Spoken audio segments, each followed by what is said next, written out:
राम नारायण राम आमर शरीर एक जटिल जंत्र जहा एक समन्वित एक भावे कार्य करे जेउठी समस्त अंग परस्पर जड़ित अछि एवं एक जीवंत व्यवस्था गठन करे।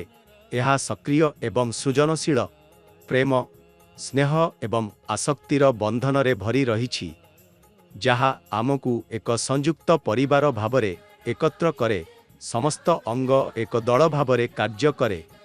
कौनसी अंग को अवमूल्यन न करी प्रत्येक जीव ज एवं पोकमाकड़ जीवन एवं चेतनारे पूर्ण एही शरीर जंत्रर मध्यरे 50 अवजन लोक आत्मा चेतना कणा एवं दिव्य उत्सारण अछि।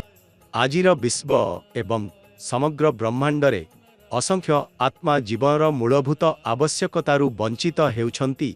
एहार परिणाम हिसाबरे लोक अन्याय त्रुटि अपराध करी ओ विभिन्न प्रकार अनुचित कामरे जड़ित होई पड़न्ति। सेमानंक अस्थिरता सेमानंकर हृदय एवं चेतनार गभीर भोकरु उत्पन्न हुए। जेपरी जड़े भोका लोक गोलमाଳରେ चित्कार करिपारे एवं अस्थिर होई भ्रमण करिपारे सेपरी आम मन भितरे असंख्य चेतना आमर कामकु प्रभावित करे। राम नारायण राम नामर मूल तत्वरु असंख्य जीव उत्पन्न होइछन्ति। आकाशरे असंख्य ग्रह तारा एवं नक्षत्र मंडल अछि जेउठी समस्त किछि जीवन चेतना गतिशीलता एवं सृष्टिशीलतारे पूर्ण। सेमाने तरस भोक दुख जंत्रणा एवं समस्या अनुभव करन्ति।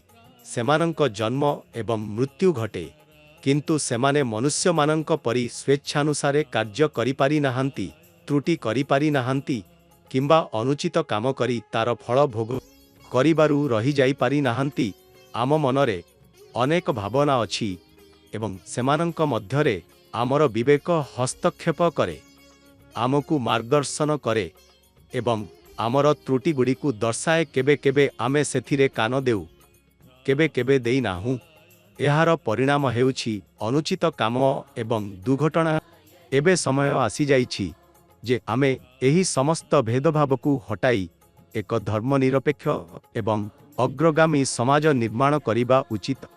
एही काम केबे हे संभव हेब जेतेबेले आमे आमर विवेककु सुनिबु प्रकृति सहित जड़ित हेबु एवं नियमित भावरे राम नारायण रामंक जप करिबु। प्रकृति ही सबुठु बड़ धर्म अटे एवं प्रत्येक व्यक्तिंकु एही कथा बुझिबा दरकार। जेतेबेले कौनसी व्यक्ति राम नारायण राम सहित जड़ित होई थाए सेथिरे तांकर जीवन अविचलित होई जाए।